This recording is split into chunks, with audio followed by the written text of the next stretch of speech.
1944년 6월 6일 아침 2시 30분 프랑스 노르망디 오마하 해변. 가장 먼저 소리가 들려옵니다. 모래 위 파도 소리를 집어삼킬 듯한 기계음 천둥 소리였습니다. 채널을 내려다보는 콘크리트 벙커 안에 서 있는 베르너 플루스카트.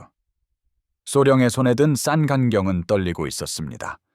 회색빛 새벽 안개 너머로 그는 어떤 훈련이나 어떤 선전 활동, 베를린에서의 어떤 연설로도 대비할 수 없었던 광경을 보았습니다. 지평선은 사라졌습니다. 그 자리를 채운 것은 거대한 함대였습니다. 무려 5,000척의 배. 바다 자체가 시야를 넘어 상상조차 할 수 없을 만큼 희망마저 앗아갈 정도로 거대한 강철 카펫으로 변해 있었습니다. 그는 갑자기 몹시 차가워진 손으로 야전 전화를 잡습니다. 저기 배가 1만 척은 될 겁니다. 그의 목소리가 갈라졌습니다. 수화기 너머의 목소리가 웃습니다. 웃음소리가 들려왔습니다. 정신 차려, 플루스카트. 미국과 영국에 그렇게 많은 배가 있을 리 없어. 플루스카트 소령은 다시 싼간경을 들여다봅니다.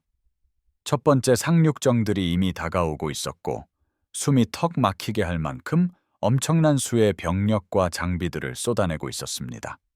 그는 거의 혼잣말처럼 전화에 대고 속삭였습니다. 침공입니다.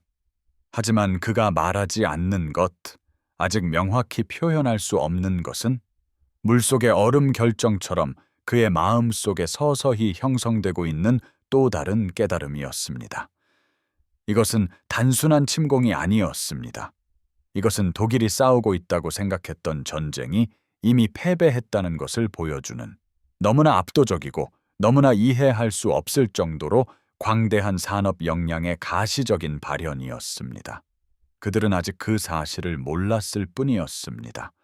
밤이 되면 106,000명 이상의 연합군 병력이 상륙할 것입니다. 그러나 그 숫자는 그것이 상징하는 바에 비하면 아무것도 아니었습니다. 이것은 환상이 산산조각 나는 순간이었습니다. 독일 장교들이 노르망디 상륙 작전이 시작된 지 몇 달, 몇 주가 아니라 단 몇 시간 만에 전쟁은 끝났다고 말하기 시작한 이유를 이해하려면 우리는 먼저 그들이 적에 대해 무엇을 믿었는지 그리고 그들 자신에 대해 무엇을 믿었는지를 알아야 합니다. 1944년의 독일군은 프로이센 프랑스 전쟁의 불꽃 속에서 단련되고 제1차 세계대전으로 더욱 강해졌으며 20년간의 재무장과 이념적 세뇌를 통해 형성된 조직이었습니다. 그들은 27일 만에 폴란드를 정복했습니다. 프랑스는 6주 만에 함락되었죠. 됭케르크에서 영국군을 대륙에서 몰아냈습니다. 그들은 모스크바, 문턱까지 징역했습니다. 독일 국방군은 자신들을 인류 역사상 최고의 전투 병력으로 여겼고 임무형 지휘 어프트락스탁티킥라는 프로이센 전통에 따라 훈련받은 장교들이 이끌었습니다. 임무형 지휘는 주도성, 공격성, 그리고 전문적 탁월함을 강조하는 전술이었습니다. 그들은 연합군이 침공할 것이라는 사실을 알고 있었습니다.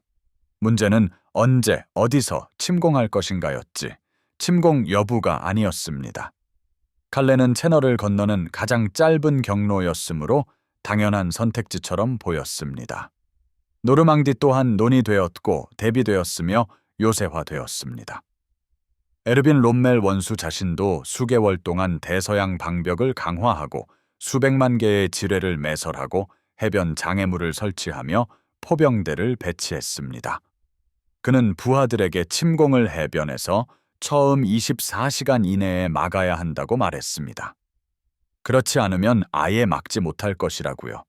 그러나 침공이 올 것이라는 사실을 아는 것과 그 침공이 무엇을 의미하는지 이해하는 것 사이에는 차이가 있었습니다.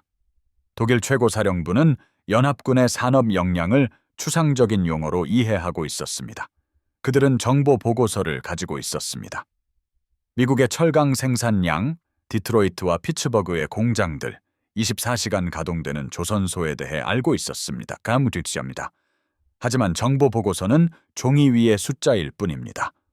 그것은 감정 없이, 직관적인 이해 없이 마음이 처리하는 통계였습니다. 독일군이 예상한 것은 그들이 충분히 맞설 수 있는 침공이었습니다. 바다로 다시 밀어낼 수 있거나 최소한 우월한 전술적 기술과 방어 준비를 통해 봉쇄하고 점진적으로 소모시켜 무력화시킬 수 있는 상륙 작전이었습니다. 그들은 영국군과 미군 병사들과 싸울 것이라고 확신했습니다. 사상자가 발생할 것도 당연히 예상했습니다. 하지만 그들이 예상했던 것은 전투였습니다. 용기, 기술, 그리고 투지에 따라 승패가 결정될 수 있는 폭력적이고 전문적인 군사적 교전 말입니다. 하지만 그들이 맞닥뜨린 것은 완전히 다른 것이었습니다. 전투라는 개념 자체가 구시대적인 것처럼 느껴지게 하는 무언가였습니다. 오전 6시 30분, 오마하 해변에 첫 번째 상륙파가 밀려옵니다. 미군은 그날 모든 해변 중에서도 최악의 끔찍한 사상자를 냈습니다. 참호 속 독일 기관총 사수들은 미군 병사들이 50야드의 모래밭을 채 건너기도 전에 그들을 쓰러뜨렸습니다. 바닷물은 붉게 물들었습니다. 해변 장애물 뒤에는 시신이 쌓였습니다. 아마 2시간 동안은 오마하 해변을 사수할 수 있을 것처럼 보였고 대서양 방벽이 그 가치를 증명하는 곳이 될 것처럼 보였습니다. 그러나 그때 함선들이 포문을 열었습니다. 몇 척이 아니었습니다. 12척도 아니었습니다. 수백 척의 전함, 순양함, 구축함들이 포격을 퍼부었고 그 강렬함은 땅 자체가 녹아내리는 듯했습니다. 각 전함에는 소형 자동차 한 대 무게의 포탄을 20마일 이상 내륙으로 퍼부을 수 있는 주포가 장착되어 있었습니다. 순양함들은 사람이 세기도 어려울 만큼 빠르게 포탄을 발사했습니다. 구축함들은 좌초될 위험을 무릅쓰고 해안에 바싹 다가와 독일 진지의 근거리 직사포를 쏘아댔습니다. 벙커 안에서 하인리히 제베룰로 중위는 포탄이 떨어질 때마다 천장에서 콘크리트 먼지가 비처럼 쏟아져 내리는 것을 보았습니다. 벙커는 흔들렸습니다. 공기는 압력과 소음 그리고 폭약 냄새로 가득했습니다. 그는 계속해서 기관총을 발사했습니다. 이날 그는 다른 어떤 독일 병사보다 많은 컴 2,000발을 쏠 것이었지만 그가 총을 쏘고 미군 병사들이 쓰러지는 것을 보면서도 그는 그것이 아무 의미 없다는 것을 알고 있었습니다. 미군 병사 1명이 쓰러지면 10명이 더 나타났습니다. 기관총 진지 하나가 버티면 5개가 함포 사격으로 파괴되었습니다. 수학적 계산은 피할 수 없었습니다. 제3보수이 보병사단의 작전 장교인 프리츠 지겔만 대령은 방어를 조율하기 위해 진지들 사이를 오갔습니다. 그가 가는 곳마다 이야기는 똑같았습니다. 중위들이 그의 팔을 붙잡고 옆으로 끌고 가 다급하게 속삭였습니다. 대령님, 탄약이요, 바닥나고 있습니다. 대령님, 88미포가 다 파괴되었습니다. 전부 다요. 대령님, 지원 병력이 필요합니다. 우리 중대는 겨우 38명밖에 남지 않았습니다. 하지만 지겔만 대령에게는 답이 없었습니다. 예비 병력이 오지 않았기 때문입니다. 탄약 트럭도 오지 않았습니다. 독일 공군 루프트바페는 하늘에 나타나지 않았습니다. 방역하기로 되어 있던 기갑 사단들은 여전히 명령을 기다리고 있었는데 그 명령은 상황을 이해하지 못하고 이것이 기만 작전일지도 모른다고 생각하며 모순되는 정보와 히틀러의 개인적인 승인 없이는 어떠한 기갑 부대도 움직일 수 없다는 명시적인 명령에 마비된 지휘관들로부터 오고 있지 않았습니다. 오후가 되자 미군은 내륙으로 진격하고 있었습니다. 모든 곳은 아니었고 쉽지도 않았지만 분명히 전진하고 있었습니다. 독일군은 해변에서 제2방어선으로 그리고 제2방어선에서 제3방어선으로 후퇴했습니다. 잃어버린 모든 진지는 방역으로 되찾아야 했지만 방역은 오지 않았습니다. 올 수 없었습니다. 이런 적을 상대로는 말이죠. 프란츠 고켈 박사라는 이름의 독일군 군의관은 내륙 3마일 지점의 야전 병원에서 부상자들을 치료하고 있었습니다. 부상자들은 계속해서 도착했습니다. 예상했던 수십 명이 아니라 수백 명, 그리고 수천 명이었습니다. 팔다리가 절단된 병사들, 화염방사기에 얼굴이 타버린 병사들, 충격에 빠져 눈동자는 멍하고 입술만 소리 없이 움직이는 병사들이었습니다. 환자들 사이에서 고켈 박사는 담배를 피우기 위해 밖으로 나섰습니다. 그는 해안 쪽 서쪽을 바라보았고 담배를 손에서 떨어뜨릴 만한 광경을 목격했습니다.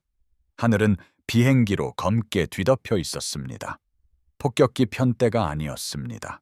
편대라는 것은 셀 수 있는 유한한 숫자를 의미합니다. 이것은 지평선에서 지평선까지 펼쳐진 비행기의 장막이었습니다. 글라이더를 견인하는 수송기들, 전투폭격기들, 철사의 때처럼 파도처럼 날아오는 폭격기들이었습니다. 그는 그것들을 세어보려 했지만 포기했습니다. 나중에 그는 연합군이 D-Day에 4,000회 이상 출격했다는 것을 알게 됩니다. 서부 전선의 루프트바페 전체가 겨우 200회 출격할 수 있을 뿐이었습니다. 고켈 박사는 담배를 부츠 밑으로 짓밟았습니다. 그는 14살 된 아들, 이미 히틀러 유겐트에 입대하여 사격과 행군을 배우고 있는 아들을 생각했습니다. 그는 아내가 함부르크 폭격에 대해 묘사한 편지, 하룻밤새 4만 명의 목숨을 앗아간 대화제를 생각했습니다. 1. 그는 소련의 복수 이야기가 담긴 동쪽에서 서쪽으로 쏟아져 들어오는 피난민들을 생각했습니다. 그리고 그는 노르망디 상공에서 본 광경을 생각했습니다. 그날 밤 병원 한 구석에 홀로 앉아 그는 일기를 썼습니다. 딘더. 수십 년 뒤에 출판될 일기였습니다. 오늘 나는 우리의 패배의 형태를 보았다. 그것은 군대가 아니다. 그것은 기계다. 우리가 파괴할 수 있는 것보다 더 빨리 병사와 무기, 보급품을 만들어내는 기계다. 우리는 산수와 싸우고 있다. 산수를 어떻게 이긴단 말인가? 내륙으로 8마일 떨어진 생로 마을에서 쿠르트 바딘스키 대령은 온종일 보고를 받습니다. 보고 하나하나가 전보다 더 나빴죠. 저녁 무렵 참모장이 최신 정보 요약 보고서를 들고 지휘소로 들어왔습니다. 바딘스키는 말없이 그것을 읽었습니다. 그리고 다시 읽었죠. 그러고는 마치 터져버릴세라 조심스럽게 책상에 내려놓았습니다.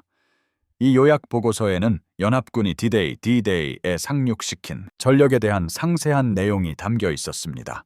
병력 15만 6천 명, 차량 7만 대 이상, 전차 900대 가까이, 그리고 약 4천 톤의 보급품까지.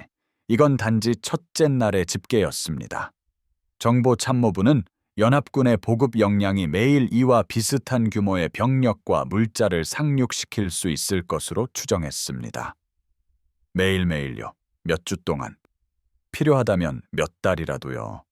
바딘스키는 계산을 해봅니다. 간단하고 잔혹하며 피할 수 없는 계산이었습니다. 수개월에 걸쳐 신중하게 배치되었고 유럽 전역에서 차출된 사단들로 구성된 노르망디 주둔 독일군 전체는 현재 전투 가능한 병력이 아마 5만 명에 불과할 겁니다. 일주일 안에 연합군은 그 3배의 병력을 갖게 될 테고 한 달 안에 10배가 될 겁니다. 게다가 연합군은 이 병력들을 동원하기 위해 국가를 고갈시키지도 않았습니다. 10대 소년이나 노인들을 징집하지도 않았고요. 인력 자원까지 쥐어짜내지도 않았습니다. 그들에게 이 정도 병력은 이탈리아에서 동시에 전투를 벌이고 태평양에서 공세를 준비하고 소련에 물자를 공급하며 전 세계의 수비대를 유지하면서도 여유 있게 동원할 수 있는 수준에 불과했던 겁니다. 바딘스키는 동부 전선에서 복무했습니다. 압도적인 병력이 어떤 것인지 그는 잘 알고 있었죠. 하지만 소련은 자신들의 물량을 엄청난 사상자, 인해 전술 공격, 그리고 소모전이라는 냉혹한 현실로 지불합니다. 미국과 영국은 뭔가 다른 방식을 쓰고 있었습니다. 그들은 산업적 논리를 전쟁에 적용하고 있었죠. 그들은 사람을 땅과 맞바꾸지 않았습니다. 대신 엄청난 물량 공세로 독일군을 질식시키고 있었고 그 규모는 사상자 발생조차 거의 무의미하게 만들 정도였습니다. 전차가 파괴되면 몇 시간 안에 다른 전차가 나타났고 한 중대가 손실을 입으면 다음 날 아침까지 전력이 완전히 복구되었습니다.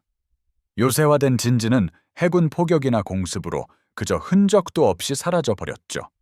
그는 고위 장교들을 소집합니다.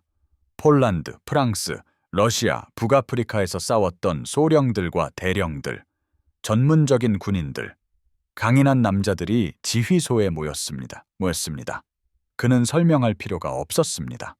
모두 같은 보고서를 보았고 모두 같은 결론을 내렸으니까요. 제716 포병사단장 빌헬름 리히터 소장이 먼저 입을 엽니다. 그의 사단은 이미 산산조각 났습니다. 아마 하루 만에 병력의 절반을 잃었을 겁니다.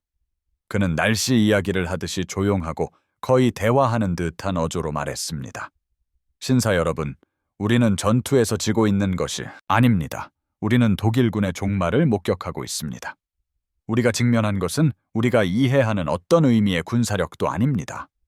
그것은 군사적 형태를 띠고 나타난 산업 역량입니다. 그리고 우리는 이에 대한 답이 없습니다.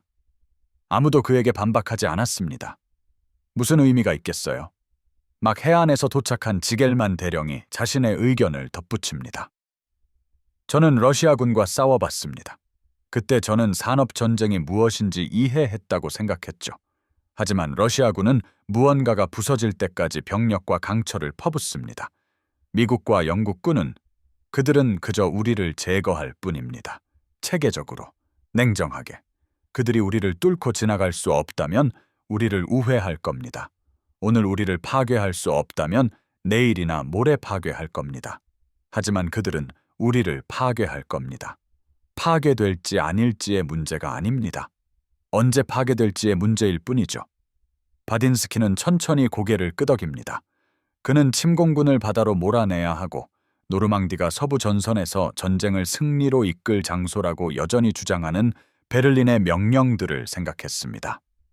그 명령들은 의지와 결단의 언어로 쓰여 있었죠. 마치 그런 자질들이 물자와 생산성을 어떻게든 상쇄할 수 있을 것처럼 말입니다. 전쟁은 끝났습니다. 그는 말합니다. 소리치지 않았습니다. 과장되지도 않았습니다. 그저 사실을 말할 뿐이었습니다. 전투가 끝난 게 아닙니다. 전투는 계속될 겁니다. 사람들은 죽고 도시들은 불탈 겁니다. 하지만 우리가 싸우고 있다고 생각했던 그 전쟁, 기량과 용기가 승리할 수 있었던 그 전쟁은 끝났습니다. 오늘 아침 저는 이 침공이 최고 수준의 노력이 아니라 그저 충분한 보급 능력의 일환일 뿐인 상대를 우리가 맞서고 있다는 것을 깨달았을 때 전쟁이 끝났다는 것을 알았습니다. 뒤따르는 침묵은 놀라움이 아니었습니다. 그것은 지친 침묵이었습니다. 이들은 예전에도 다가올 불길한 징조를 본 적이 있었지만 항상 한 번의 전투, 한 번의 승리가 흐름을 바꿀 수 있다고 스스로를 설득하곤 했습니다. 스탈링그라드는 복수할 수 있을 것이고 아프리카는 부차적인 일로 치부할 수 있었고 이탈리아는 항상 어려운 지형이었으니까요. 하지만 이것은 달랐습니다. 이곳은 서부 전선, 그들이 항상 패배가 가장 늦게 찾아올 것이라고 믿었던 곳이었죠. 그런데 패배는 느리게가 아니라 순식간에, 점진적으로가 아니라 완전히 찾아왔습니다. 그들이 했던 모든 계산을 비웃는 배와 강철의 물결에 실려서 말이죠. 많은 독일군 병사들에게 이 깨달음을 정의하게 된 상징은 무기나 깃발이 아니었습니다. 훨씬 더 평범한 것이었죠. 바로 미국군의 K-배급식입니다. K-배급식은 병사 한 명의 한 끼 식사가 담긴 작은 판지 상자입니다. 그 안에는 통조림 고기, 비스킷, 사탕, 담배, 껌, 화장지, 성냥이 들어 있었죠. 병사의 주머니에 넣어 다닐 수 있도록 고안되었고 하루 3끼를 먹으면 3,000칼로리를 제공하며 완전히 일회용이었습니다. 미국은 이걸 수백만 개씩 생산합니다. 수천 개가 아니라 수백만 개를요, 매일매일. 디데이 이후 혼란스러웠던 초기에 미군 진지를 점령한 독일군 병사들은 어디에서나 K-배급식을 발견했습니다. 수천 개의 K-배급식이 한 끼 식사 후에 버려져 있었고 마치 쓰레기처럼 방치되어 있었습니다. 굳이 들고 다닐 가치가 없었기 때문이죠. 처음에는 독일군이 환호했습니다. 식량, 담배. 그들은 몇 달 동안 식량 배급량이 줄어든 상태였거든요. 그들은 굶주린 사람들처럼 K 배급식에 달려들었습니다. 많은 이들이 실제로 굶주리고 있었으니까요. 그들은 치즈를 먹고 담배를 피우고 초콜릿에 감탄했습니다. 그러다가 천천히 그 의미를 깨닫게 됩니다. 제3공수협병사단 소위 구스타프 마이어는 그의 아내에게 편지를 썼습니다. 물론 가로채져서 결코 전달되지 못할 편지였죠. 사랑하는 이여, 오늘 저는 미군 병사들을 위한 식량을 먹었습니다. 장교가 아닙니다. 특수부대도 아닙니다. 일반 병사들이 먹는 것입니다. 그리고 그 한 끼 식사에서 저는 독일군 배급량 일주일치에서 보았던 것보다 더 많은 고기와 지방을 섭취했습니다. 하지만 저를 괴롭히는 부분은 이게 아닙니다. 저를 괴롭히는 것은 이 식량들이 담배와 과자를 포함하여 한 병사가 필요한 모든 것이 완비된 개별 상자에 포장되어 있고 미국군이 그것들을 수천 개씩 버린다는 것입니다. 그들은 너무나 풍족해서 그것들을 쓰레기처럼 취급합니다. 우리는 몇 달 동안 감자수프와 검은 빵을 먹으며 모든 부스러기 하나까지 아껴왔는데 그들은 우리 중대가 일주일 동안 받는 것보다 더 많은 식량을 하루 만에 버립니다. 낭비가 정책이 될 정도로 풍요로운 적을 어떻게 이길 수 있겠습니까? K배급식은 경제체제 간에, 산업 시스템 간에, 그리고 사회를 조직하는 방식 전체의 간극을 물리적으로 보여주는 증거가 됩니다. 작은 판지 상자 하나하나가 대양을 가로지르고 유보트와 폭풍을 뚫고 이어지며 전선에 너무나 엄청난 양으로 도착하여 개별 배급량을 생각 없이 버릴 수 있을 정도의 보급망의 증거였습니다. 적은 것으로 오래 버티는 기술을 수년간 연마하고 부족함을 미덕으로 결핍을 인격 수양으로 여겨왔던 독일군은 이 정도 규모의 낭비를 이해할 수 없었습니다. 낭비는 인결을 의미했습니다. 인견은 역량을 의미했죠. 역량은 그들은 그 생각을 끝까지 하고 싶지 않았습니다. 하지만 결국 그렇게 했습니다. 피할 수 없이요.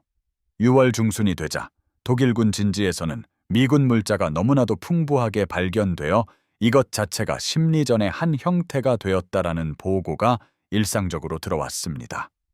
짧은 역습 중에 점령한 탄약고에는 노르망디 주둔 독일 포병대 전체가 한 달 동안 받는 것보다 더 많은 포탄이 들어 있었습니다. 어떤 야전 병원에는 1942년 이후 대부분의 독일 야전 병원에서 본 것보다 더 많은 모르핀, 붕대, 혈액, 혈장이 있었습니다. 전술적 철수 중에 급히 버려진 보급소에는 프랑스 주둔 독일 전차 전체를 일주일 동안 움직일 수 있는 양의 휘발유가 있었지만 미국군은 그것을 되찾으려 하지조차 않았습니다. 그들은 그저 몇 마일 전방에 새로운 보급소를 세우고 계속 나아갈 뿐이었습니다. 제7군 참모장 막스 펨젤 소장은 노획한 미군 장비와 보급품에 대한 보고서를 취합했습니다. 보고서는 폴더를 채우고 인해 상자를 가득 채웠습니다. 그는 첫째 주가 지나자 보고서 읽는 것을 멈췄습니다. 아무 의미가 없었으니까요. 그는 부관에게 더 이상 보내지 말라고 지시합니다. 우리가 이미 졌다는 증거는 더 이상 필요 없네. 그는 말했습니다. 그냥 창밖을 내다보면 알 수 있지. 하지만 아무리 압도적인 물량이라 해도 그것만이 유일한 요인은 아니었습니다. 1944년 6월 전쟁이 끝났다고 선언하는 독일군 장교들은 단순한 물량보다 더 미묘하고 심오한 어떤 것에 반응하고 있었습니다. 그들은 전혀 다른 전쟁 철학을 목격하고 있었습니다. 독일의 군사 전통은 작전수를 강조합니다. 탁월한 기동, 결정적인 전투, 기회를 포착하고 빠르고 공격적으로 활용할 줄 아는 지휘관의 영감에 찬 결정을 통해 전략적 목표를 달성하는 능력 말입니다. 이것이 전쟁 초기의 연전연승을 안겨준 전통이었습니다. 그들이 믿는 것이 바로 이것이었습니다. 미군과 영국군, 그리고 그들 뒤에 있는 거대한 산업 기반은 다른 것을 실천하고 있었습니다. 그들은 체계적인 파괴를 실천했습니다. 화려한 기동이 아니라 체계적인 전력 행사, 결정적인 전투가 아니라 고통스러운 진격, 영감에 찬 지휘관의 결정이 아니라 신중한 계획과 압도적인 실행력이었습니다. 독일군은 계속해서 결정적인 순간을 기다렸습니다. 기술과 사기로 전세를 뒤집을 수 있는 클라이맥스 전투 말입니다. 그들은 미군이 과도하게 전선을 확대하고 실수를 저지르며 기갑사단으로 전쟁의 판도를 뒤집을 반격을 가할 수 있는 측면을 드러내기를 기다렸습니다. 그들은 그것을 계획하고 병력을 배치하고 꿈꿨습니다. 하지만 결코 오지 않습니다. 대신 연합군은 빙하처럼 진격합니다. 때로는 더디게 격렬한 저항에 부딪혀 삐걱거리기도 합니다. 하지만 언제나 다시 시작하고 언제나 압박을 가합니다. 결코 극적이지 않고 좀처럼 화려하지 않지만 완전히 멈출 수 없는 기세였습니다. 강한 저항에 부딪히면 그들은 잠시 멈춥니다. 포병을 끌어올리고 공습을 요청합니다. 진지를 폐허로 만들 때까지 맹폭하고 그 폐허를 뚫고 진격합니다. 독일군이 반격할 때, 그리고 그들은 실제로 베르마흐트, 독일 국방군들을 두려워하게 만들었던 용기와 기술로 거듭 반격했지만 그 방역들은 흡수되고 무력화되고 격퇴당했습니다. 우월한 전술 때문이 아니라 우월한 화력 때문이었습니다. 영리함 때문이 아니라 독일군이 죽일 수 있는 것보다 더 많은 포탄, 더 많은 전차, 더 많은 병력을 가졌다는 단순한 사실 때문이었습니다. 기브오 보병 전차척탄병 연대장 한스 폰 루크 대령은 이를 직접 경험합니다. 그는 공격적인 지휘관으로 기동전에 능하며 북아프리카와 러시아 전선의 베테랑이었습니다. 6월 말 그는 칸 근처에서 반격 작전을 수행하라는 명령을 받습니다. 그는 전차 2개 중대, 보병 여러 중대, 그리고 간신히 모은 포병 병력을 소집합니다. 지형과 타이밍을 이용하여 기습을 달성하기 위해 신중하게 계획합니다. 공격은 초반에는 잘 진행되었습니다. 그의 부하들은 전문가였습니다. 그들은 빠르게 움직이고 강하게 타격하며 목표를 달성했습니다. 그러다 함포 사격이 시작됩니다. 폰 루크는 이전에도 포격을 경험했습니다. 그는 포병을 압니다. 하지만 그는 이와 같은 경험은 단 한 번도 해본 적이 없었습니다. 포탄은 수마일 떨어진 곳에서 오는 것이 아니었습니다. 20마일 해상에 있는 함선에서 날아오는 것이었습니다. 포탄 소리는 마치 화물 열차가 하늘을 가르며 날아오는 것 같았고 포는 너무나 거대했습니다. 포격은 무자규적인 교란 사격이 아니었습니다. 머리 위를 선회하는 항공기 관측병들에 의해 실시간으로 조정되는 정밀한 사격이었고 각 포탄은 체계적으로 그의 진지를 휩쓸고 지나갔습니다. 30분 만에 그의 공격은 산산조각 나버렸습니다. 전투에서 패배한 것이 아니었습니다. 그저 그가 볼 수도 닿을 수도 심지어 개념적으로도 대응할 수 없는 함선에서 발사된 포탄에 의해 존재 자체가 소멸된 것이었습니다. 그는 철수합니다. 아니, 철수하려 노력합니다. 같은 협력 시스템의 지시에 따라 연합군 전투 폭격기들이 이미 머리 위로 날아와 있었습니다. 그들은 후퇴하는 그의 종대를 로켓과 폭탄으로 공격했습니다.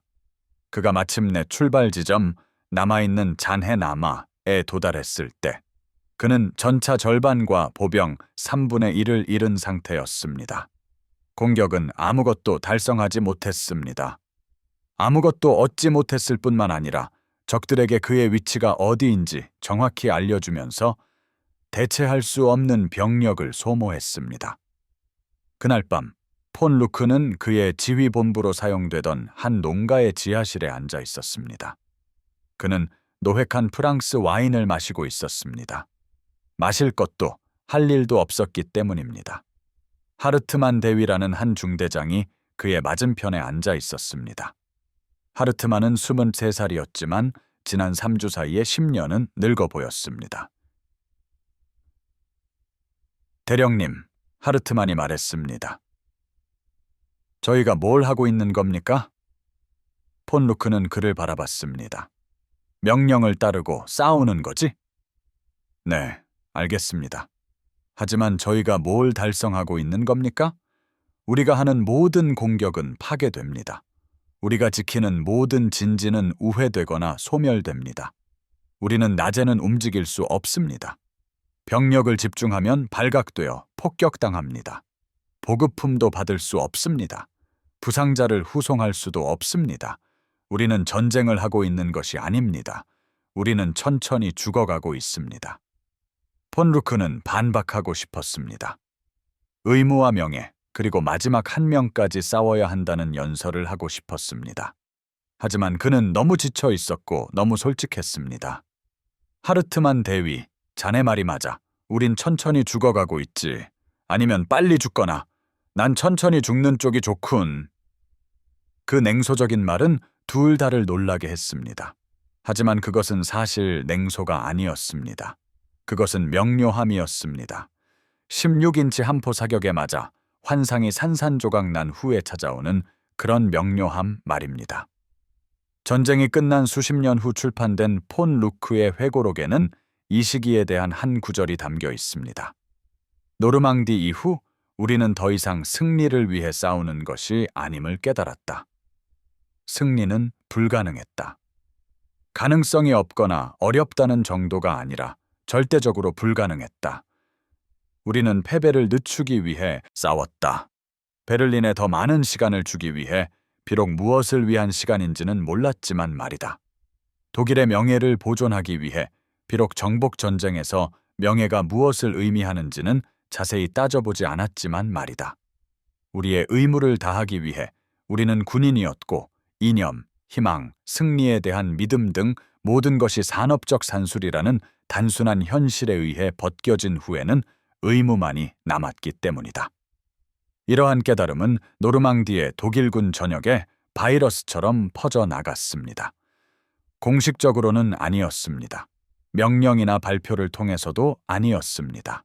하지만 병사에서 병사로, 장교에서 장교로 속삭이는 대화와 멍한 시선 속에서 퍼져나갔습니다. 일부는 즉시 받아들였습니다. 다른 일부는 저항하며 한 번 더 노력하고 한 번 더 희생하면 상황이 바뀔 수 있을 것이라는 생각에 매달렸습니다. 하지만 저항하는 사람들조차도 그것을 느꼈습니다. 승리하기 위해 싸우는 것에서 멈추는 것은 생각조차 할 수 없기 때문에 싸우는 것으로 미묘하게 변화하는 감각을 말입니다. 나치 시대에 성장하여 승리와 선전 외에는 아무것도 모르는 젊은 장교들은 가장 힘들어했습니다. 그들은 의지가 물자를 초월하고 독일의 우월함은 타고난 것이며 필연적이라고 배워왔습니다. 노르망디는 이러한 신화를 너무나 완벽하게 깨부수어 일부는 정신적으로 유무졌습니다. 비겁함이 아니라 실제적인 심리적 붕괴였습니다. 지휘관들은 젊은 장교들이 갈팡질팡하고 비이성적인 결정을 내리거나 선택의 기로에서 단순히 얼어붙는다고 보고했습니다. 인간의 정신은 믿는 것과 눈앞의 현실 사이의 인지 부조화를 어느 정도까지만 감당할 수 있으며 그 이상이 되면 무언가가 부서진다는 사실을 보여주었습니다. 제1차 세계대전 참전 용사였던 나이든 장교들은 더 쉽게 적응했습니다. 그들은 독일의 패배를 전해 본 적이 있었습니다. 그들은 1978년을 기억했습니다. 휴전 전부터 이미 전쟁에서 졌다는 것을 알았던 그 순간을 기억했습니다. 이번 상황도 비슷하게 느껴졌습니다.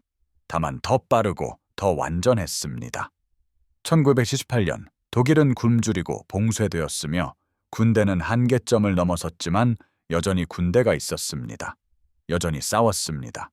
패배는 군사적이고 경제적인 것이었지만 존재론적인 것은 아니었습니다. 이번에는 상황이 달랐습니다.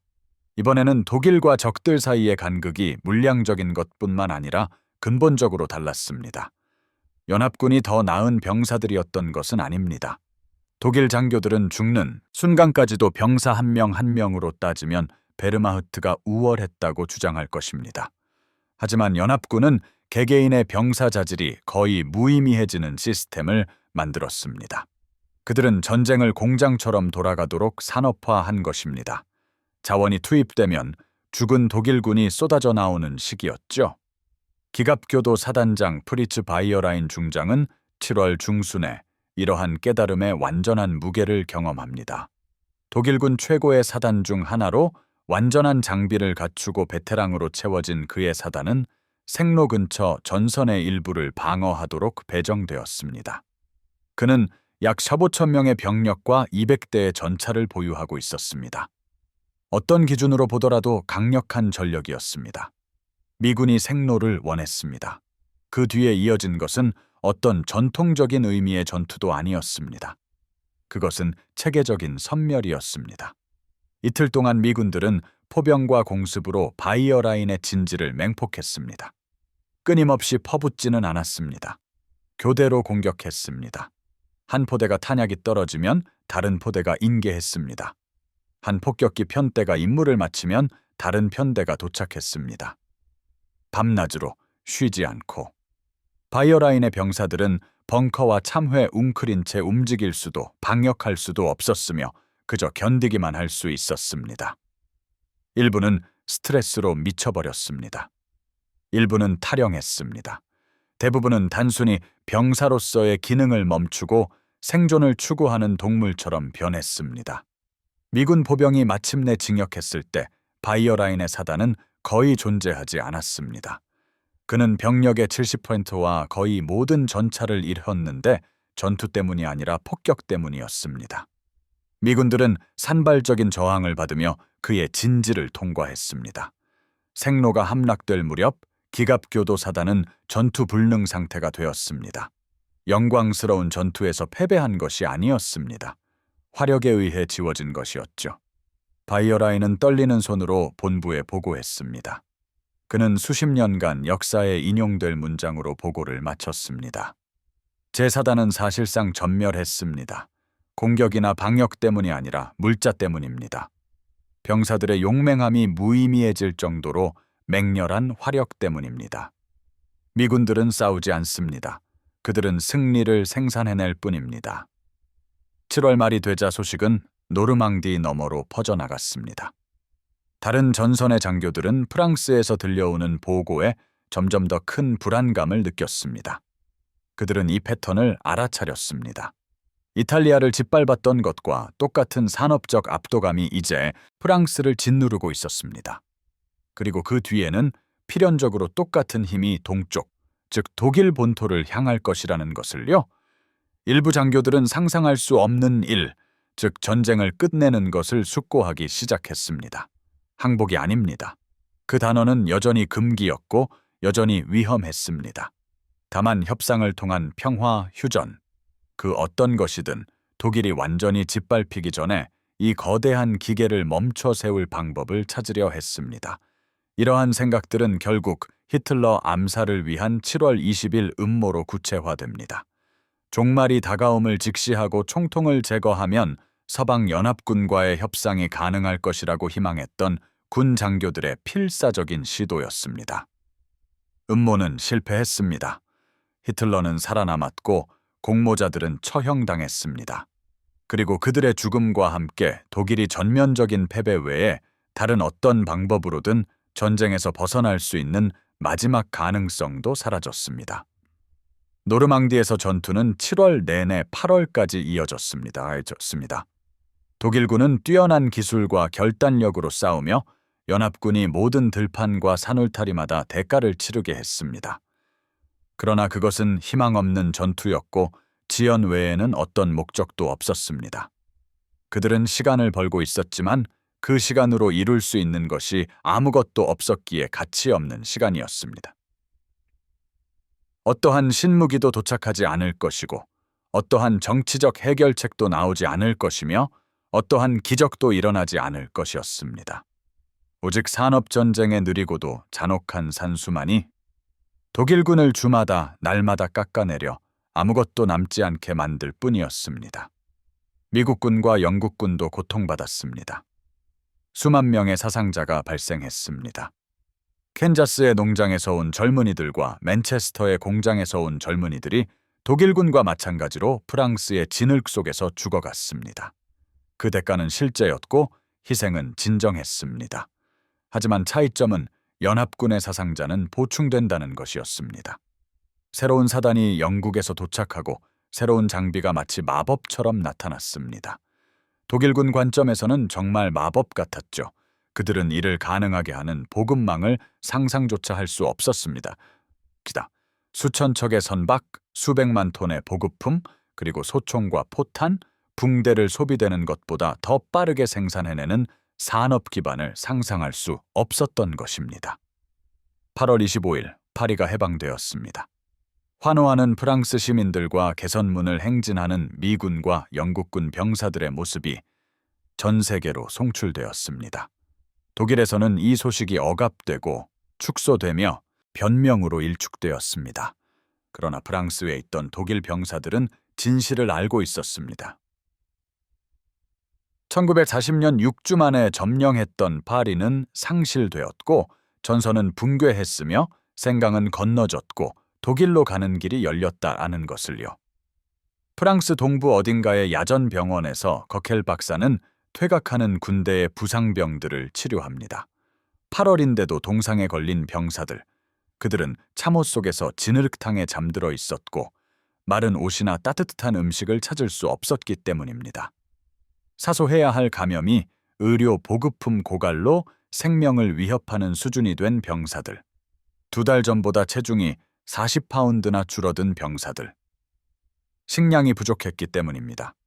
환자들을 돌보는 틈틈이 그는 밖으로 나섰습니다. 하늘은 항상 낮과 밤으로 연합군 항공기로 가득했습니다. 그는 더 이상 위를 올려다보지도 않았습니다. 그는 날씨에 익숙해지듯 적의 제공권 장악에 익숙해졌습니다. 존재에 바꿀 수 없는 조건처럼 말이죠. 그는 6월 6일에 썼던 일기 내용을 떠올렸습니다. 산수와의 싸움에 대한 내용이었죠. 그는 자신이 틀렸다는 것을 깨달았습니다. 그것은 산수와 싸우는 것이 아니었습니다. 그것은 산수 그 자체가 되는 것이었습니다. 독일군은 숫자가 되어 있었습니다. 매일 줄어들고 수학적 확실성을 가지고 영에 수렴하는 숫자였습니다. 모든 전투, 모든 소규모 교전, 모든 폭격은 그저 뺄 셈일 뿐이었습니다. 그리고 자신이 빼지는 숫자일 때 영웅주의는 무의미해집니다. 풍요와 낭비를 상징하는 작은 판지 상자, K-레이션은 1944년 가을과 겨울 내내 독일인의 의식을 맴돌았습니다. 병사들은 편지에 그것에 대해 썼고 장교들은 보고서에서 그것을 언급했습니다. 그것은 그들이 직면한 모든 것을 나타내는 약어가 되었습니다. 전쟁이 필사적인 투쟁이 아니라 산업 공정인적 말입니다. 10월, 연합군이 독일 본토로 진격하면서 독일 민간인들은 미군 보급 창고를 마주하기 시작했습니다. 그들의 반응은 병사들과 같았습니다. 음식과 물품에 대한 초기 환호는 이 풍요가 의미하는 바에 대한 가슴 아픈 깨달음으로 이어졌습니다. 감자 껍질로 수프를 만들어 먹던 독일 여성들은 통조림 채소로 가득 찬 미군 창고를 보았습니다. 수년 동안 초콜릿 맛을 보지 못했던 독일 어린이들은 초콜릿이 너무 흔해서 전쟁 포로에게까지 나누어주는 미군 상점을 발견했습니다. 담배꽁초를 아껴 피우던 독일 남성들은 마치 담배가 나무에서 자라는 것처럼 미군들이 반쯤 피운 담배를 버리는 것을 보았습니다. 선전은 수년 동안 독일이 승리하고 있으며 연합군은 지쳐 거의 붕괴 직전이고 전쟁 노력을 유지할 수 없다고 그들에게 말해왔습니다. 그러나 그들의 눈에 보이는 증거는 다른 이야기를 하고 있었습니다. 연합군은 지치지 않았고 심지어 고통받지도 않았습니다. 그들은 독일의 궁핍을 비웃는 수준의 물질적 풍요 속에서 작전을 수행하고 있었습니다. 1984년 10월 미군에 점령된 아헨의 한 독일 주부는 나중에 이렇게 회상했습니다. 미군이 왔을 때 우리는 야만인을 예상했어요. 선전에서는 그들이 범죄자이자 괴물이라고 말했죠. 하지만 우리가 본 것은 전쟁 중이라는 사실을 거의 의식하지 못하는 듯한 젊은이들이었어요. 그들은 담배와 초콜릿, 커피를 가지고 있었고 깨끗한 제복과 좋은 부츠를 신고 있었죠. 그들은 미소 짓고 껌을 씹으며 휴대용 라디오로 음악을 틀었어요. 마치 휴가를 온 사람들 같았죠. 그리고 저는 깨달았어요. 그들에게는 이 전쟁이 쉬웠다는 것을요. 인류 역사상 가장 큰 전쟁을 치르고 있는데 그들에게는 쉬운 일이었던 거죠. 그때 저는 우리가 결코 기회가 없었다는 것을 알았습니다. 1944년 12월이 되자 독일군의 상황은 재앙적이었습니다. 소련군은 폴란드를 가로질러 진격하고 있었고 이탈리아는 상실되었으며 프랑스는 해방되었습니다. 연합군 폭격기는 조직적인 효율성으로 독일 도시들을 파괴하고 있었고 유보트 함대는 괴멸되었으며 루프트바페는 연료 부족으로 발이 묶였습니다. 산업은 붕괴하고 교통은 마비되었으며 민간인들은 굶주리고 있었습니다. 그럼에도 불구하고 히틀러는 마지막 공세를 명령합니다. 벌지 전투였습니다. 연합군을 분열시키고 안트베르펜에 도달하며 서방에서 협상에 의한 정착을 강제하려는 마지막 시도였습니다. 독일 장교들은 불신과 절망이 뒤섞인 감정으로 명령을 받았습니다. 그들은 그것이 성공할 수 없다는 것을 알고 있었습니다. 산수적으로 불가능한 일이었습니다. 그러나 그들은 군인이었고 군인은 명령에 복종했습니다. 그래서 그들은 남은 병력을 모아 12월 16일 아르덴 숲으로 공격해 들어갔습니다. 며칠 동안은 성공할 것처럼 보였습니다. 기습은 완벽했고 미군 전선은 붕괴되었습니다. 판저부대는 눈과 안개를 뚫고 진격했습니다. 수천 명의 포로가 잡혔습니다. 히틀러의 벙커에 걸린 지도에는 연합군 전선으로 극적인 돌출부가 생겨났고 이 공격은 전투에 그 이름을 부여했습니다. 그리고 날씨가 맑아졌습니다. 연합군 공군이 하늘로 날아올랐습니다. 그리고 미국의 보급 시스템, 즉 그 강력한 기계가 가동되었습니다. 48시간 이내에 전 사단이 트럭으로 이동하여 돌파구를 저지했습니다. 탄약과 연료는 믿기 힘들 정도의 엄청난 양으로 전선으로 흘러들어갔습니다. 공수부대는 신중한 계획이 아니라 즉각적인 필요에 따라 배치되었고 마치 공중에서 소환된 것처럼 필요한 곳에 나타났습니다. 독일군의 공세는 중단되었습니다. 미군의 방어력이 한몫을 했지만 그것 때문만은 아니었습니다. 독일군이 연료 부족에 시달렸기 때문입니다. 독일군 전체가 소비한 것보다 더 많은 연료를 실은 미군 보급 트럭들이 옆을 지나가는 동안 독일군의 탱크들은 휘발유 부족으로 버려졌습니다. 공세는 붕괴되었고 판저부대는 퇴각했습니다. 1월이 되자 벌지 전투는 종결되었고 연합군은 다시 진격했습니다. 독일군 작전 참모총장 알프레트 요들은 아르덴 전투의 사후 보고서를 검토했습니다. 보고서는 모두가 이미 알고 있는 사실을 명확히 보여주었습니다. 공세가 마지막 기동 예비대, 마지막 연료 비축량, 마지막 전개 부대를 소진했다는 것이었습니다. 독일은 이제 무방비 상태였습니다. 소련군은 베를린에서 50마일 떨어져 있었고 연합군은 라인강을 건널 준비를 하고 있었습니다. 그들을 막을 것은 아무것도 남아있지 않았습니다. 요들은 뉘른베르크 재판의 증거로 제출될 자신의 개인 일지에 이렇게 썼습니다. 아르덴 공세는 우리의 마지막 카드였다. 우리는 실패할 것을 알면서도 그것을 내밀었다. 그리고 실패했다. 이제 우리에게는 더 이상 카드가 없다. 미국인들은 우리의 가장 강력한 일격에 당황하지 않고 보급으로 대응했다. 그들은 군대를 체스 말처럼 움직였고 방어와 동시에 공세를 보급했다. 그들은 우리의 모든 작전 계획을 원시적으로 보이게 하는 역량을 보여주었다. 우리는 1945년에도 1944년에도 심지어 1943년에도 전쟁에 진 것이 아니다. 우리는 현대 전쟁이 병사들이 아닌 공장으로 승리하는 것임을 이해하지 못했던 1941년에 진 것이다.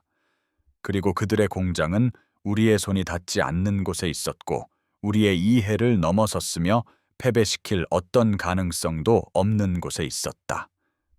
전쟁은 1945년까지 이어졌지만 이는 단지 사람들이 여전히 총을 쏘고 죽어가고 있다라는 기술적인 의미에서 뿐이었습니다.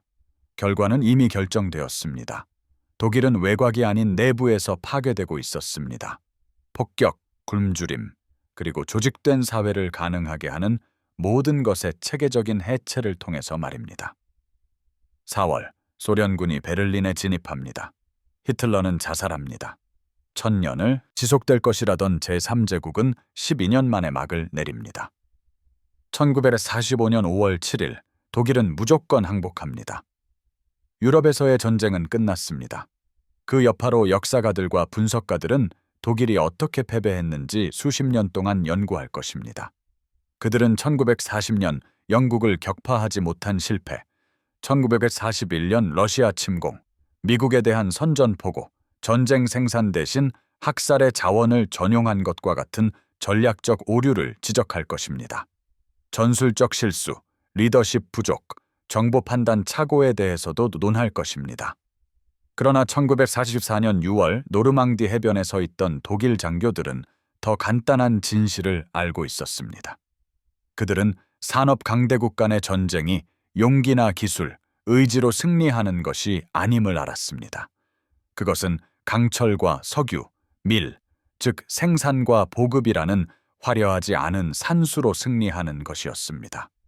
그들은 독일이 아무리 군사적으로 뛰어나더라도 유럽으로 파견될 수 있는 모든 미국군을 죽일 총알을 충분히 생산할 수 없다는 것을 알았습니다.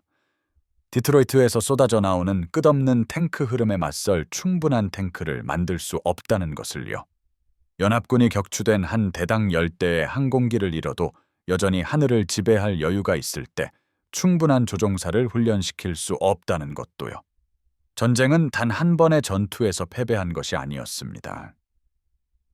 그것은 총체적으로 패배했습니다. 대서양을 건넌 모든 선박, 3교대로 가동된 모든 공장, 인계어 식량을 생산한 모든 농장, 광석을 채굴한 모든 광산의 총합에서 말이죠. 연합군은 독일을 싸움으로 이긴 것이 아닙니다. 생산력으로 이긴 것입니다.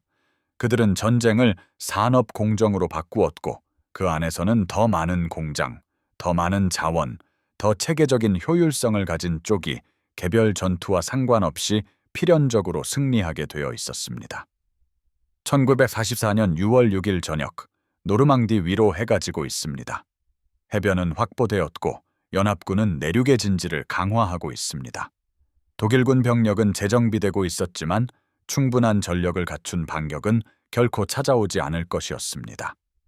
벙커 안에서 베르너 플루스카트 소령은 탄약 상자에 앉아 있었습니다. 새벽에 침공 함대를 처음 목격했던 바로 그 장교입니다. 그의 군복은 콘크리트 먼지로 회색빛이었고 손에서는 화약 냄새와 공포에 찬 땀 냄새가 났습니다. 주위의 병사들은 조용했습니다. 전투의 광기 어린 에너지는 소진되었고 피로와 끔찍하리만큼 명확한 현실만이 남았습니다. 그의 부하 중 한 명인 쿠루츠 상사가 다가왔습니다. 그는 스탈링그라드에서 싸웠고 러시아의 혹독한 겨울을 견뎠으며 전쟁이 보여줄 수 있는 최악의 상황들을 모두 겪어본 병사였습니다. 쿠루츠는 노획한 미군 K레이션을 들고 있었습니다. 그는 침착하게 K레이션을 열어 각 구성품을 살펴보았습니다. 통조림 고기, 크래커, 초콜릿바, 담배 4개비, 성냥갑, 그리고 화장지였습니다. 소령님, 쿠루츠가 조용히 말했습니다. 이것 좀 보십시오. 저들은 한 병사에게 한 끼 식사로 이런 것을 줍니다. 플루스카트는 굳이 볼 필요가 없었습니다. 그는 이미 수백 개를 보았으니까요. 점령된 진지 곳곳에 종이 조각처럼 흩어져 있었습니다. 그들은 더 많이 가지고 있습니다. 쿠루츠는 목소리에 이상한 기색을 띠며 말을 이었습니다. 분노도 절망도 아닌 공포가 섞인 경이로움 같은 것이었습니다. 그들은 모든 것을 정말 너무나도 많이 가지고 있습니다. 그런데 우리는 순무나 먹으면서 그게 우리를 강하게 만든다고 자위해 왔습니다. 플루스카트는 천천히 고개를 끄덕였습니다. 그는 오늘 아침에 했던 전화 통화를 떠올렸습니다. 자신이 목격한 상상할 수 없는 규모의 상황을 설명하려 애썼던 그 통화를요. 상대편에서 들려오던 비웃음 소리도 생각했습니다. 독일의 모든 장점, 훈련, 경험, 전술적 우수성, 이 부족하다는 것을 도저히 이해하려 하지 않고 이해하고 싶어 하지 않았던 누군가의 웃음소리였습니다. 전쟁은 끝났네, 쿠르츠. 플루스카트가 말했습니다. 큰 소리도 극적인 어조도 아니었습니다. 그저 명백해진 사실을 말하는 것이었습니다. 싸움이 끝났다는 건 아니네. 우리는 싸울 거야. 우리 의무를 다할 거고. 사람들은 죽겠지. 저들의 병사도, 우리의 병사도. 하지만 우리가 승리할 수 있다고 생각했던 그 전쟁은 끝났네. 오늘 아침에 끝난 거야. 쿠르츠는 반박하지 않았습니다. 그저 미군 담배 한 개비를 피워 길게 한 모금 들이마셨습니다. 담배는 풍부하고 신선했습니다. 그들이 피우던 오래된 배급품과는 전혀 달랐습니다. 그는 플루스카트에게 담배를 권했고 플루스카트도 한 개비를 집어들었습니다. 노르망디의 어둠이 깔리는 동안 그들은 침묵 속에서 담배를 피웠습니다. 밖에서는 멀리서 포성이 계속 들려왔습니다. 산업전쟁의 잔혹한 기계는 밤새도록 쉬지 않고 작동했습니다. 해협 어딘가에서는 신선한 병력과 보급품을 실은 새로운 함선들이 도착하고 있었습니다. 내일은 더 많은 배가 올 것이고 모레도 마찬가지일 것입니다. 독일의 관점에서 볼 때 바닥을 알 수 없는 근원에서 흘러나오는 듯한 끝없는 병력과 물자의 흐름이었습니다. 그 후 몇 달 동안 연합군이 프랑스를 가로질러 독일에 진격하면서 K레이션은 단순한 상징 이상의 의미를 갖게 되었습니다. 그것은 일종의 부적, 그들이 직면한 현실을 물리적으로 상기시켜주는 물건이 되었습니다. 독일 병사들은 기회가 될 때마다 K레이션을 모았습니다. 모았습니다. 단순히 음식 때문만이 아니라 그것이 상징하는 바 때문이었습니다. 일부는 빈 상자를 주머니나 배낭에 넣고 다녔습니다. 자신들이 싸우고 있다고 생각했던 전쟁과 실제로 벌어지고 있던 전쟁 사이의 기묘한 기념품이었습니다. 전쟁에서 살아남아 유명한 작가가 될 하인리히 보엘 상병은 독일 전역으로 후퇴하는 동안 빈 K레이션 상자를 가지고 다녔습니다. 전후 그의 소설에서 그는 이렇게 묘사할 것입니다. 저는 그 작은 종이 상자를 마치 중세시대의 병사가 성십자가의 파편을 간직하듯 보관했습니다. 신앙을 위해서가 아니라 증거를 위해서였습니다. 제가 목격한 것이 열병으로 인한 환상이 아니라 현실이라는 증거. 무너져가는 우리 세상 너머 어딘가에 너무나도 번영하고 조직적이며 생존을 위해 발버둥치는 우리의 상황과는 너무나 동떨어진 곳이 존재한다는 증거였습니다. 그들은 수백만 병사를 위한 개별 식사를 포장하고 바다를 건너 배송하며 너무나 효율적으로 분배하여 낭비가 실패가 아니라 정책이 될 수 있었습니다. 그 상자는 저의 이성을 지켜주는 시금석이 되었습니다. 선전물이 우리가 이기고 있다고 말할 때면 저는 그 상자를 만지며 기억하곤 했습니다. 그들은 더 많이 가지고 있어. 정말 너무나도 많이 가지고 있어. 그리고 우리에게는 신념밖에 없어. 하지만 신념은 먹을 수 없지. 그 상징은 개별 배급품을 넘어 확장되었습니다. 그것은 미군 전쟁의 전반적인 철학을 상징하는 말이 되었습니다. 독일 정보 보고서에는 K레이션 전술이라는 표현이 등장하기 시작했습니다. 이는 압도적인 물량의 우위를 활용하여 그렇지 않으면 기술이나 희생이 필요했을 목표를 달성하는 전술을 의미했습니다. 독일 진지가 공격받기보다는 우회당하고 마을이 시가전 없이 포격으로 초토화될 때면 장교들은 쓰라리게 말하곤 했습니다. 그들은 우리를 K레이션처럼 취급하고 있어 일회용으로 말이야. 교전할 가치도 없다고 생각하는 거지. 여기에는 군사적 분석보다 더 깊은 심리적 차원이 존재했습니다. 독일의 군사 문화는 고난을 미덕으로 강조했습니다. 병사들은 고난이 인격을 형성하고 고통이 우월한 전사를 만들어내며 편안한 삶은 나약한 인간을 만든다고 배웠습니다. 스파르타인들은 규율과 희생으로 승리했다고 들었습니다. 나폴레옹의 구경호대는 약한 군대를 죽음에 이르게 한 겨울을 견뎌냈습니다. 독일 병사들은 이러한 전통의 계승자였습니다. 강인하고 회복력이 뛰어나며 순수한 의지로 승리할 수 있다고 여겨졌습니다. 그러다 그들은 어떤 고난도 겪지 않는 듯한 미군을 만났습니다. 따뜻한 옷과 뜨거운 음식, 의료 서비스, 그리고 정기적으로 도착하는 고향의 편지를 받는 군인들, 전선에서 휴식 기간을 위해 교대하는 군인들, 집에서 사치품이 담긴 소포를 받는 군인들, 모든 물질적인 면에서 전시인데도 대부분의 독일인이 평화시에 살았던 것보다 더 나은 삶을 사는 것처럼 보였습니다. 인지 부조화는 치명적이었습니다. 고난이 우월한 병사를 만든다면 왜 나약한 미군이 이기고 있는가? 물질적 풍요가 나약한 인간을 만든다면 왜 보급이 풍부한 연합군은 징역하고 헐벗은 독일군은 후퇴하는가? 수년간의 전쟁을 통해 독일군을 지탱했던 철학적 틀 전체가 금이 가기 시작했습니다. 전장에서의 패배 때문이 아니었습니다. 그것은 설명되고 합리화되고 복수할 수 있는 것이었습니다.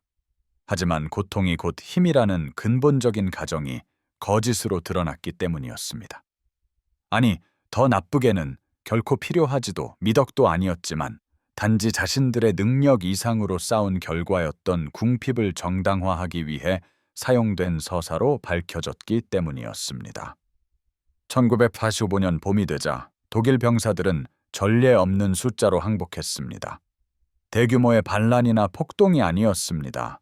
국방군은 거의 끝까지 규율을 유지했습니다. 하지만 패배한 전쟁에서 죽는 것보다 포로로서 생존하는 것이 더 낫다고 판단한 개개인의 선택이었습니다. 미군과 영국군 포로 수용소는 기묘한 깨달음의 공간이 되었습니다. 독일군 포로들은 자신들의 군대가 보여준 행동에 근거하여 가혹한 대우를 예상했지만 대신 몇 년 만에 가장 많은 식량을 제공하는 시설에 자신들이 있음을 발견했습니다. 물론 편안하지는 않았지만요. 미군 포로 수용소의 일일 배급량은 많은 독일 민간인들이 받고 있던 것보다 많았습니다. 의료 서비스가 제공되었고 국제 적십자 기준이 준수되었습니다. 기대와 현실 사이의 대비는 극명했습니다. 라인강 도하 중 포로로 잡힌 프란츠 마레크 독일군 중위는 훗날 포로로서의 첫 식사에 대해 이렇게 기록할 것입니다. 그들은 우리에게 수프를 주었습니다. 고기와 야채가 들어간 진짜 수프였습니다. 그리고 빵, 우리가 먹던 톱밥 섞인 빵이 아닌 흰 빵이었습니다. 저는 그 식사를 천천히 먹었습니다. 오래 맛보려고 한 입 한 입 음미하며 먹었습니다. 그것이 제가 받게 될 최고의 음식일 것이라고 생각했기 때문입니다. 하지만 다음 식사도 같았습니다. 그리고 그 다음 식사도요. 일주일 후 저는 깨달았습니다. 이것이 단순히 기준이라는 것을, 이것이 그들이 포로들에게 충분하다고 여기는 것이라는 것을요. 그리고 저는 우리가 먹어왔던 배급품들, 우리의 끊임없는 동반자가 되었던 굶주림, 적의 약점과 우리의 강점에 대해 들었던 거짓말들을 생각했습니다. 그리고 저는 깨달았습니다. 우리는 적국의 포로들조차 우리 병사들보다 더 잘 먹는 전쟁을 싸우고 있었다는 것을요. 포로 수용소는 이념적 붕괴의 공간이 되었습니다. 군사 규율의 구조가 없고 전투의 압박이 없으니 독일 병사들은 생각하고 비교하고 의문을 가질 시간을 갖게 되었습니다. 나치 선전으로 자라난 젊은 병사들이 가장 힘들어 했습니다. 그들은 독일인이 우월하고 제국은 무적이며 일시적인 차질은 궁극적인 승리의 전조라고 배워왔습니다. 그들의 눈앞에 펼쳐진 증거들, 수용소의 풍족함, 효율적인 운영, 포로를 잡은 이들의 무심한 힘은 그들이 배워온 모든 것을 부정했습니다. 일부는 현실을 부정했습니다. 일부는 쓰라린 냉소주의에 빠졌습니다. 일부는 진정한 이념적 전환을 겪었습니다. 하지만 거의 모든 병사들이 노르망디의 장교들이 겪었던 것과 같은 깨달음을 경험했습니다. 그들은 한 번도 제대로 이해하지 못했던 상대와 싸우고 있었고 그들의 진정한 힘은 자신들의 예측을 훨씬 뛰어넘어 그들의 모든 전략적 계산이 환상에 불과했다는 것을요. 최종적인 붕괴는 1945년 4월과 5월에 찾아왔습니다. 소련군은 동쪽에서 베를린으로 진입했습니다. 미군과 영국군은 서독 전역을 휩쓸었습니다. 저항은 산발적이고 필사적이었지만 궁극적으로는 무의미했습니다. 독일군은 항복을 통해서가 아니라 와해를 통해 해체되었습니다. 부대는 더 이상 조직적인 병력으로 존재하지 않았습니다. 병사들은 휘장을 떼어내고 민간인 사이에 섞이려 하거나 소련군이 아닌 미군에게 항복하기 위해 필사적으로 서쪽으로 향했습니다. 마지막 몇 주 동안 K레이션의 상징은 독일인들의 의식 속에 다시 한번 등장했습니다. 독일 민간인에게 비상식량을 배급하던 미군은 굶주린 군중에게 애워싸였습니다. 민간인들, 여성, 어린이, 노인들, 작은 종이 상자를 얻기 위해 미군 병사들을 충격에 빠뜨릴 만큼 격렬하게 싸웠습니다. 미군에게는 일상적인 군대 배급품이었지만 독일인들에게는 값으로 매길 수 없는 보물이었습니다. 이 시기의 사진들은 K레이션을 움켜쥔 독일 아이들을 보여줍니다. 굶주림으로 야윈 얼굴, 커다란 눈동자를 가진 아이들이었습니다. 이 이미지들은 상징적인 것이 될 것입니다. 패배의 상징, 총력전의 대가, 그리고 스스로를 최고라고 여겼던 한 국가가 황폐화된 현실에 직면하는 순간의 상징이 될 것입니다. 로버트 미첼이라는 이름의 미군 중위는 독일 마을에서 배급품을 나누어주던 상황을 고향에 이렇게 편지로 썼습니다. 엄마, 그게 어떤 기분이었는지 설명할 수 없을 것 같아요. 이 사람들은 굶주리고 있었어요. 정말로 굶어 죽어가고 있었죠. 우리가 배급품을 실은 트럭을 열자 그들은 우리가 황금을 나누어주는 것처럼 달려들었어요. 늙은 여자들은 스팸 한 통에 울고 아이들은 너무 빨리 초콜릿을 먹어 토하기도 했죠. 그리고 저는 내내 생각했어요. 이건 우리가 버리는 것이라고. 우리 병사들은 지루하다고 불평하는 것이라고. 그런데 그들에게는 삶과 죽음의 차이를 만드는 것이라고. 어떻게 그들이 우리와 싸울 수 있다고 생각했을까요? 어떻게 그들이 승리할 기회가 있다고 스스로를 설득했을까요? 그 질문은 전후를 계속해서 따라다녔습니다. 독일은 어떻게 스스로 이길 수 있다고 확신했을까? 복잡하고 다면적인 그 답 속에는 K레이션이 상징하는 핵심 요소가 담겨 있습니다. 20세기 산업전쟁의 의미에 대한 근본적인 오해였습니다. 독일은 의지와 기술의 전쟁을 준비했습니다. 그들은 우월한 훈련, 더 나은 전술, 그리고 국가적 단결이 물질적 불리함을 극복할 수 있다고 믿었습니다. 진심으로 그렇게 믿었습니다. 폴란드와 프랑스에서의 빠른 승리를 보며 이러한 믿음의 확증을 얻었습니다.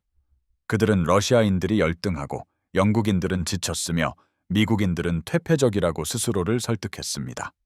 그들은 병사들의 미덕이 가장 중요한 전쟁을 싸우고 있다고 생각했습니다. 그들은 실제로는 보급망과 생산 능력의 전쟁을 싸우고 있었습니다.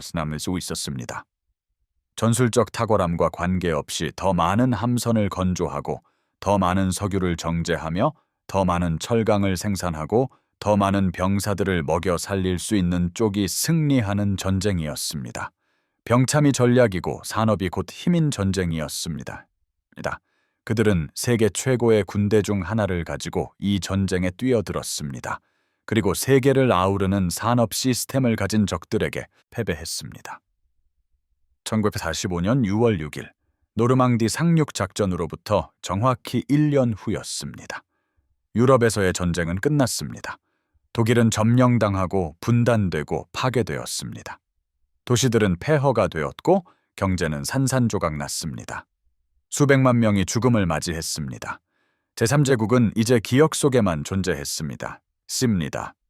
독일 남부의 피란민 수용소에서 구독일 국방군 장교들이 모였습니다. 공식적인 모임은 아니었습니다. 어차피 그들은 포로이거나 사실상 난민과 다름없었으니까요. 하지만 그들은 이야기를 나누고 경험을 공유하며 자신들에게 무슨 일이 일어났는지 이해하려 애썼습니다. 침공함대를 처음 목격했던 장교 베르너 플루스카트가 그곳에 있었습니다. 포로 시절의 첫 식사에 대해 글을 썼던 프란츠 마렉도 있었죠. 그리고 K레이션에 대한 편지를 썼지만 전달되지 못하고 결국 한 기록 보관소에서 발견되었던 구스타프 마이어도 있었습니다. 그들 외에도 대령, 소령, 대위 등 더 이상 존재하지 않는 직업을 가졌던 직업 군인들이 함께했습니다. 누군가 슈넵스 한 병을 꺼냈습니다. 어디서 구했는지는 아무도 몰랐죠. 그들은 작은 모금을 마시며 병을 돌렸습니다. 오랫동안 아무도 말하지 않았습니다. 무슨 말을 할 수 있었을까요? 그들은 패배했습니다. 전쟁에서 패배했을 뿐만 아니라 너무나도 철저하고 참혹하게 패배하여 그들의 국가가 더 이상 독립적인 실체로 존재하지 않게 된 것입니다. 마침내 말에게 침묵을 깼습니다. 저는 계속 배급품 생각이 납니다. 미군 배급품이요. 다른 분들도 그런 생각하시나요? 원형으로 앉은 모두가 고개를 끄덕였습니다. 당연히 그들도 그런 생각을 하고 있었습니다. K-레이션은 그들의 패배를 상징하며 그들이 결코 메울 수 없었던 간극의 물리적 현현이 되어버린 것이었습니다. 그것은 단지 식량이 아니었습니다. 플루스카트가 신중하게 단어를 고르며 천천히 말했습니다. 그것은 철학이었습니다. 그들은 전쟁을 마치 사업 문제처럼 접근했습니다. 성공 가능성이 가장 높고 비용이 가장 낮은 해결책을 찾고 문제가 해결될 때까지 자원을 투입하는 방식이었죠. 우리는 전쟁을 마치 예술처럼 접근했습니다. 천재성과 영감이 필요한 무언가처럼 말이죠. 그리고 우리는 패배했습니다. 우리는 시작하기도 전에 패배했던 겁니다. 다른 장교가 덧붙였습니다. 단지 몰랐을 뿐이죠. 모든 전략계획회의, 모든 작전 브리핑, 모든 전술 명령은 환상에 기반을 두었습니다. 우리보다 몇 배나 더 생산할 수 있는 적을 우리가 싸움으로 이길 수 있다는 환상이요. 우리는 엔지니어를 이기려 했던 예술가들이었습니다. 그리고 현대전에서는 엔지니어들이 승리합니다. 대화는 밤늦게까지 이어졌습니다. 그들은 자신들을 변명하는 것이 아니었습니다. 그들은 희생자가 아니었고 스스로도 그것을 알고 있었습니다. 그들은 복무를 선택했고 싸우기를 선택했으며 명령이 잔혹한 결과를 초래할 때조차 명령에 따르기를 선택했습니다. 하지만 그들은 이해하려 노력하고 있었습니다. 스스로가 믿었던 군인으로서의 모습과 자신들이 이루어낸 현실, 즉 아무것도 아닌 것 사이의 간극을 조정하려 애썼습니다. 그들은 훌륭하게 싸웠고 용감하게 죽었지만 결국 절대적으로 패배했습니다. 그 배들을 본 순간 전쟁은 끝났다는 것을 알았습니다. 플루스카트가 마침내 거의 속삭이듯 말했습니다. 그때는 인정할 수 없었지만 저는 알고 믿었습니다. 지평선을 뒤덮는 대규모 함대와 싸울 수는 없습니다. 그 함대가 단지 화요일일 뿐인 적을 이길 수는 없습니다.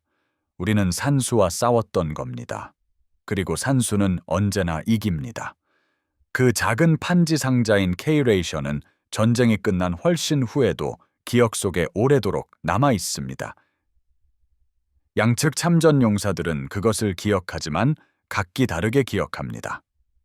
미군 참전 용사들은 K-레이션을 지겹고 겨우 먹을 만한 참고 견뎌야 했던 식량으로 기억합니다. 그들은 회고록이나 인터뷰에서 이에 대해 불평합니다. 몇 주 동안 K-레이션만 먹었죠. 그들은 기억에 인상을 찌푸리며 말합니다. 끔찍한 것이었어요.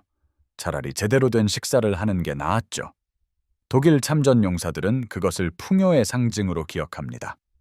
수백, 수천 권에 달하는 그들의 회고록에서 K-레이션은 끊임없이 다시 등장합니다. 식량으로서가 아니라 증거로서요. 그들을 패배시킨 세상의 증거, 그들이 따라잡을 수 없었던 번영의 증거, 그들의 용기를 무의미하게 만든 산업 역량의 증거로서 말입니다. 그 후 수십 년 동안 전쟁을 분석하는 역사가들은 거대한 전략과 주요 전투에 초점을 맞춥니다. 그들은 군대의 이동, 지도자들의 결정, 전역의 전환점을 기록합니다. 이것은 중요한 작업입니다. 하지만 때로는 전쟁이 왜 승리하고 패배하는지에 대한 본질적인 무언가를 포착하는 작은 진실들, 상징적인 순간들을 놓치기도 합니다. 1944년 6월 6일 독일 장교들이 깨달았던 진실은 이것이었습니다. 현대 산업 전쟁은 더 나은 병사를 가진 쪽이 이기는 것이 아닙니다. 더 나은 경제력을 가진 쪽이 이기는 것입니다. 용기, 전술, 리더십은 중요합니다. 하지만 그것들은 지엽적인 부분에서 중요할 뿐입니다. 그것들은 전투에서는 승리할 수 있습니다. 하지만 한쪽이 다른 쪽이 도저히 따라올 수 없는 규모로 군사력을 생산하고 유지할 수 있는 산업 강대국들 간의 전쟁에서는 승리할 수 없습니다. 독일은 훌륭한 병사들을 가지고 있었습니다. 유능한 장교들과 정교한 전술 및 작전술을 가지고 있었습니다. 그들이 가지지 못했던 것, 결코 가질 수 없었던 것은 여러 범주에서 자신들의 생산 능력을 5배, 10배, 2배를 초과하는 적들을 상대로 다면 전쟁을 지속할 수 있는 산업 기반이었습니다. 지휘판이었습니다. K-레이션은 바로 이 진실을 상징합니다. 그것이 너무나 평범하기 때문입니다. 그것은 경이로운 무기도 기술적 돌파구도 아닙니다. 그것은 단지 적절하게 포장되고 적절하게 배급되어 적절히 먹은 병사들에게 제공된 적절한 식량일 뿐입니다. 하지만 수백만 규모로 적절히 제공되고 몇 년 동안 지속되며 대양을 건너 운송되고 전투 지역을 통해 배포되며 너무나 많은 초과 생산 능력으로 인해 낭비조차 용인되는 것, 그것이 바로 승리입니다. 그것이 바로 힘입니다. 독일은 자신들의 병사들이 굶주리는 동안 수천만 개의 K-레이션을 생산할 수 있는 적들과 싸우기로 선택한 순간 전쟁에서 패배했습니다. 그 외의 모든 것, 즉 눈부신 전술, 필사적인 용기, 극적인 전투들은 그 근본적인 현실이 드러나는 데 걸린 시간일 뿐이었습니다. 오늘날 노르망디 해변은 조용합니다. 사람들은 한때 수많은 병사들이 죽어갔던 모래 위를 걷습니다. 기념비들은 군대가 충돌했던 지점들을 표시하고 있습니다. 벙커들은 80년 전 끝난 전쟁의 콘크리트 기념물로 남아 있습니다. 박물관에서는 양측의 유물을 볼 수 있습니다. 독일의 무기와 장비, 미국의 장비와 군복, 그리고 때로는 진열장 안에 보존된 K-레이션을 발견할 수 있습니다. 수백만 명을 집어삼킨 전쟁에서 어느 하루 한 병사를 위한 식사였던 세월의 흔적으로 바랜 작은 판지 상자와 그 안에 마른 음식물이 담겨 있습니다. 안내원들은 전술 상황, 병사들의 용기, 침공의 극적인 이야기에 대해 말해줄 것입니다. 하지만 이 작은 배급품 상자가 침공이 성공한 이유를 나타낸다고는 말해주지 않을 것입니다. 왜냐하면 그것은 극적이지 않고 영웅적이지 않기 때문입니다. 그것은 단지 산수일 뿐입니다. 하지만 1984년 6월 이 해변에 서 있었던 독일 장교들은 이해할 것입니다. 그들은 가장 잔인한 방식으로 전쟁이 산수라는 것을 배웠습니다. 산업 역량이 운명이라는 것을요. 필요한 것을 쓰레기처럼 취급할 정도로 많은 것을 가진 적과 싸울 수 없다는 것을 말입니다. 그들은 전쟁이 마지막 총성이 울렸을 때가 아니라 지평선 너머 첫 배가 나타났을 때 끝났다는 것을 배웠습니다. 나머지는 그저 카운트다운일 뿐이었습니다. 독일의 전력이 하루하루 전투마다 줄어들어 아무것도 남지 않을 때까지요. K-레이션은 진열장 안에 놓여 산업전쟁의 평범한 유물로 존재합니다. 부족한 세상 속 풍요의 상징으로요. 현대전은 영웅이 아니라 보급망으로 승리한다는 것을, 천재성이 아니라 역량으로 승리한다는 것을, 의지가 아니라 강철과 석유, 밀로 승리한다는 것을 일깨워주는 상징입니다. 수백만 톤으로 측정되고 작은 판지 상자에 담겨 자신들이 굶주리지 않는다는 것이 얼마나 기적적인 일인지 전혀 생각하지 않는 병사들에게 제공되는 그것으로요. 그 차이가 명확해진 순간 전쟁은 끝났습니다. 그 외의 모든 것은 그것을 증명하는 대가일 뿐이었습니다.